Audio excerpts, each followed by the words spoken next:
Qui ne rêverait de recevoir une leçon particulière par Jésus lui-même? Tel fut autrefois le privilège des disciples à Capharnaüm. Explique-nous clairement la parabole, disent-ils, supplièrent-ils ardemment une fois de retour à la maison. Et le maître leur enseigne limpide ce qu'il avait livré à la foule sous le voile des paraboles. C'est assez consolant, avouons-le, de penser que les autres apôtres eux-mêmes ne comprenaient pas grand-chose à ce que Jésus disait extérieurement. Oui, me direz-vous, mais eux, au moins, ils avaient le Verbe de Dieu sous la main, si j'ose dire, pour leur donner les explications opportunes. Et là, croyez-vous que nous soyons moins chanceux que ces fortunés apôtres? Ne pouvons-nous, comme eux, rentrer dans cette maison où Jésus habite et recevoir de lui le divin enseignement? Ne sommes-nous point baptisés et confirmés, c'est-à-dire habités par cet esprit qui a parlé par les prophètes?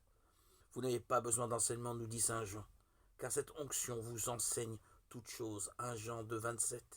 Il nous suffit de pénétrer dans ce sanctuaire intime de nos cœurs pour que le maître intérieur, l'hôte très doux de nos âmes, nous enseigne.